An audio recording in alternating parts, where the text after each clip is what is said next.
Bonsoir à tous, ravi de vous retrouver pour cette émission. Il était une fois. Ce soir, nous accueillons Dominique Servet et Christian Liebens. Bonsoir à tous les deux. Bonsoir. Bonsoir.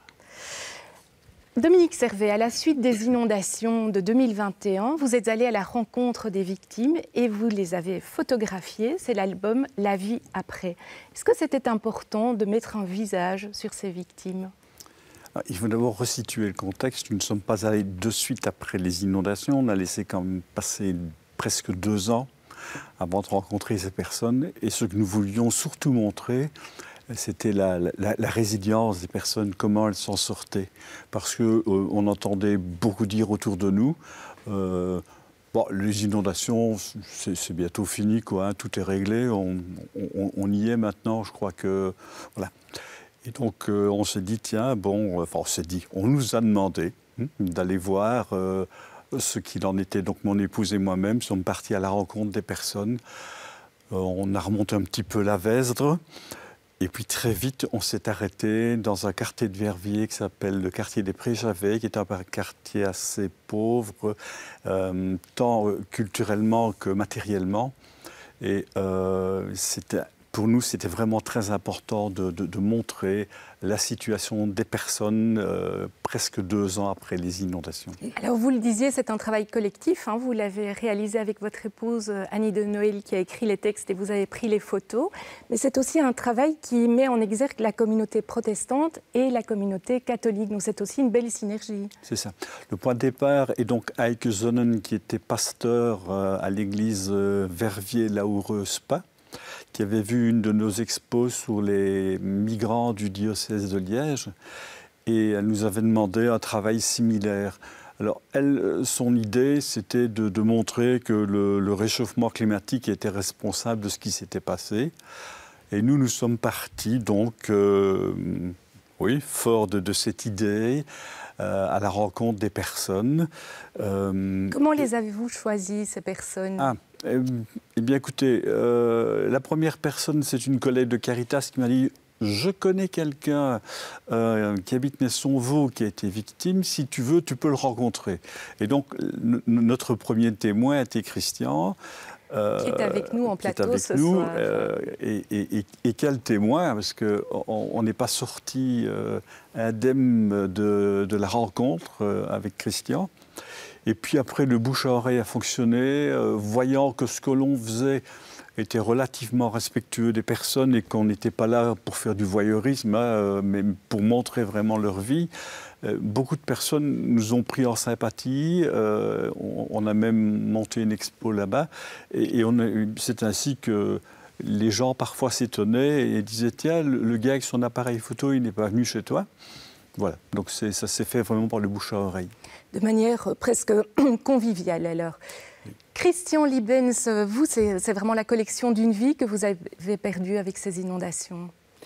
Oui, j'ai perdu, comme toutes les victimes, c'est-à-dire des milliers de foyers, de maisons, avec tout le contenu que chaque famille possède dans sa petite maison, les photos de famille, les souvenirs, les objets.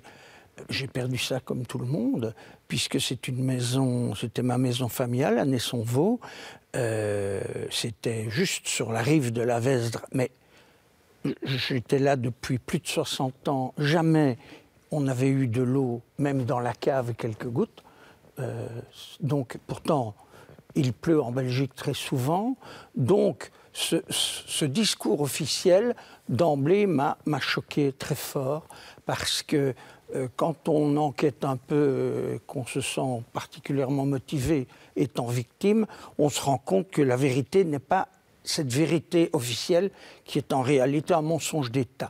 Mais pour compléter ma réponse à votre première question, effectivement, outre la perte de ces objets, de ces souvenirs personnels et familiaux, dans cette maison, je conservais une bibliothèque importante, non seulement en nombre de volumes, 12 000 volumes, disons tout venant, plus 1 millier de volumes bibliophiliquement importants, plus et c'est surtout pour cela que je suis inconsolable, des archives littéraires, manuscrits de Simenon, de Marius Yourcenar, de la plupart des écrivains belges, voilà, que je destinais d'ailleurs à la Bibliothèque royale et au Fonds des archives et musées de la littérature belge francophone. On l'imagine, voilà. Ces lettres manuscrites ont littéralement disparu. Ah ben oui, elles ont disparu. Je les ai vues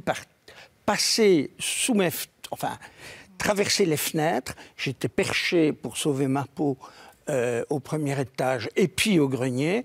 Et je voyais les flots entrer dans la maison, les murs vibraient et toutes mes richesses, tous mes trésors passaient par la fenêtre pour rejoindre cette espèce de tsunami sur la route nationale, hein, pas sur la rivière débordante.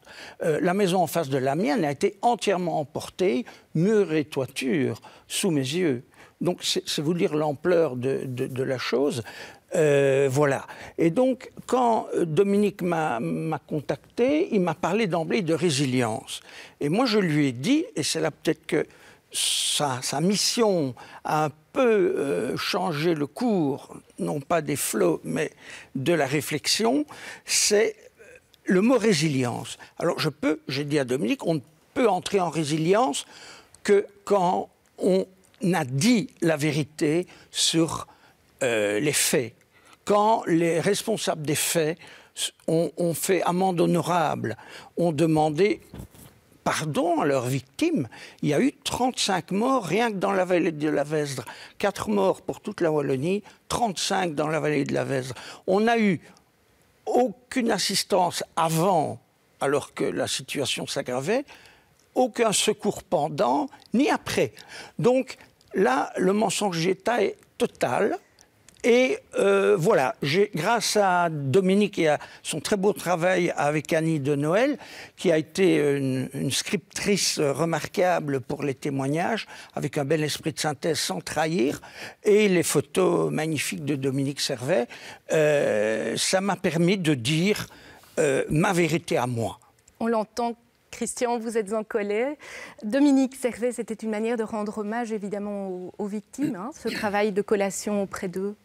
Alors, hommage, oui, certainement, et peut-être aussi entendre la douleur qui persistait. Comme je vous le disais, beaucoup pensaient que c'était terminé, et nous sommes rendus compte que non, rien n'était terminé. Nous sommes allés rencontrer des personnes chez qui rien n'était encore reconstruit, parce qu'elles avaient tellement donné pour leur voisinage qu'elles n'avaient plus d'énergie pour elles-mêmes.